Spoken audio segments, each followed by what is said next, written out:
పర్వతగిరి అనే గ్రామములో రంగయ్య అనే వ్యక్తి ఉండేవాడు.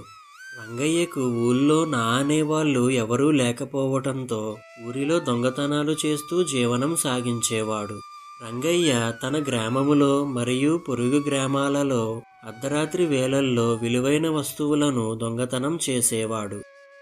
ఒకరోజు రంగయ్య యథావిధిగా దొంగతనానికి వెళ్ళి ఒక ఇంట్లో విలువైన వస్తువులను మరియు ఒక కుండను దొంగిలించి తన ఇంటికి తెచ్చుకుంటాడు.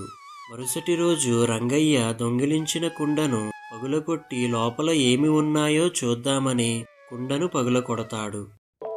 రంగయ్య కుండను పగులకొట్టిన వెంటనే కుండలోంచి ఒక దెయ్యం బయటికి వస్తుంది. బయటికి వచ్చిన దెయ్యం రంగయ్యతో ఇలా అంటుంది, మిత్రమా, కుండలో బందీగా ఉన్న నన్ను విడిపించావు. నీకు నేను ఏ విధంగా సహాయపడగలనో చెప్పు అని అడుగుతుంది దెయ్యం. రంగయ్య దెయ్యాన్ని చూస్తూ ఆశ్చర్యపోతూ దెయ్యంతో ఇలా అంటాడు, నేను దొంగతనాలు చేస్తూ జీవనం సాగిస్తూ ఉంటాను. దొంగతనం చేస్తూ దొరికినప్పుడు నన్ను గ్రామ పెద్దలు శిక్షిస్తున్నారు. నువ్వు దెయ్యానివి కదా, నువ్వు ఎవరికీ కనపడవు కాబట్టి ఇక మీదట నువ్వు దొంగతనానికి వెళ్ళి విలువైన వస్తువులను దొంగిలించుకు రావాలి అని అడుగుతాడు రంగయ్య. రంగయ్య మాటలు విన్న దెయ్యం కొంతసేపు ఆలోచించుకుని రంగయ్యతో ఇలా అంటుంది, బందీగా ఉన్న నన్ను రక్షించావు, నీకు ఎటువంటి సహాయమైనా చేస్తాను అని చెబుతుంది. మరుసటి రోజు నుంచి రంగయ్య దొంగతనాలకు వెళ్ళటం మానేసి పగటిపూట ఎవరి ఇంట్లో విలువైన వస్తువులు ఉన్నాయి అని చూసి ఇంటికి చేరుకుని తన ఇంట్లో ఉన్న దెయ్యానికి వివరంగా చెప్పి దొంగతనానికి పంపిస్తాడు. దెయ్యం ఎంతో సులువుగా విలువైన వస్తువులను దొంగిలించి రంగయ్యకు అప్పగిస్తుంది. అప్పటి నుంచి రంగయ్య నేను ఎంత అదృష్టవంతుడిని అని అనుకుంటూ ఉండేవాడు. ఒకసారి యథావిధిగా దెయ్యం దొంగతనానికి వెళ్ళి విలువైన వస్తువుల్ని దొంగిలించి తెస్తూ ఉండగా గ్రామములో ఒక వ్యక్తి వస్తువులు వాటి అంతటికీ అవే గాలిలో వెళుతూ ఉండడం చూసి ఆశ్చర్యంగా గమనిస్తూ ఆ వస్తువుల వెనుకగా వెళ్ళగా ఆ వస్తువులు రంగయ్య ఇంటిలోకి చేరుకుంటాయి. ఇదంతా గమనించిన ఆ వ్యక్తి మరుసటి రోజు జరిగినదంతా గ్రామ పెద్దలకు చెబుతాడు.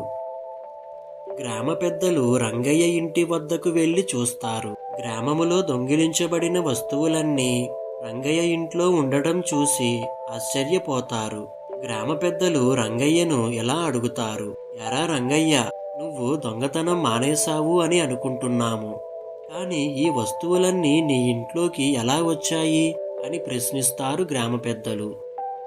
రంగయ్య గ్రామ పెద్దల ప్రశ్నకు భయపడుతూ ఇలా చెబుతాడు, అయ్యా, ఒకసారి నేను దొంగిలించిన కుండను పగులగొట్టి చూడగా ఒక దెయ్యం బయటికి వచ్చింది. ఆ దెయ్యం సహాయంతోనే దొంగతనం చేస్తున్నాను అని నిజాన్ని ఒప్పుకుంటాడు రంగయ్య.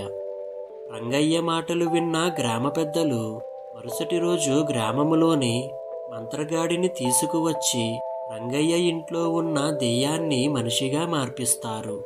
మనిషిగా మారిన దెయ్యం గ్రామ పెద్దలతో ఎలా అంటుంది, అయ్యా, నాకు శాప విమోచనగా నేను ఒక దొంగకి సహాయం చేస్తూ ఆ దొంగలో మార్పుని తీసుకువస్తే నేను మరలా మనిషిగా మారుతాను. అందుకే నేను రంగయ్యకు సహాయం చేస్తూ రంగయ్యలో మార్పును తెచ్చే ప్రయత్నం చేస్తున్నాను.